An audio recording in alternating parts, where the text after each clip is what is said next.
పేరు కొమ్ముల హరి, చేనేత గర్జన ఐక్య కార్యాచరణ సమితి రాష్ట్ర కార్యవర్గ సభ్యుడిని. ఈరోజు చేనేతల డిమాండ్ల కోసం మనం గళమెత్తాల్సిన సమయం ఆసనం ఉంది. దానికోసం మంగళగిరిలో జరిగే చేనేత గర్జనని మన నెల్లూరు జిల్లా తరఫున ఎక్కువ మంది సమీకరణ అయ్యి విజయవంతం చేయాలని కూడా నేను డిమాండ్ చేస్తున్నాను, అభ్యర్థిస్తున్నాను.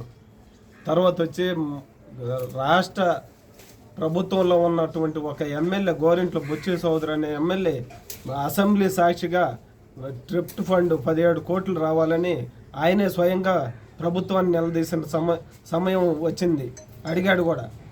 తర్వాత వచ్చి వాళ్ళకి ప్రభుత్వంలో ఎన్నికలు కావాలంటే 6 నెలల ముందే గవర్నర్ దగ్గరికి వెళ్ళి నోటిఫికేషన్ ఇస్తారు. అదే మనకి 9 సంవత్సరాల నుంచి చేనేత సంఘాలకి ఎలక్షన్ రాకపోయేలకే మనం 9 సంవత్సరాల నుంచి ఇబ్బంది పడుతున్నాం అధికారుల పాలన పెట్టి. ఆ అధికారుల పాలన పెడితే మన చేనేత బతుకులు ఎంత అస్తవ్యస్తంగా ఉంటాయి అంటే మన గ్రామస్తులు కానీ, మన జిల్లాలో ఉండేవాళ్ళు కానీ, రాష్ట్రంలో ఉండేవాళ్ళు కానీ అందరికీ తెలుసు ఆ బాధలు. అందుకని చేనేత గర్జనని విజయవంతం చేయాల్సిందిగా నేను అభ్యర్థిస్తున్నాను నెల్లూరు జిల్లా ప్రజలందరినీ కూడా.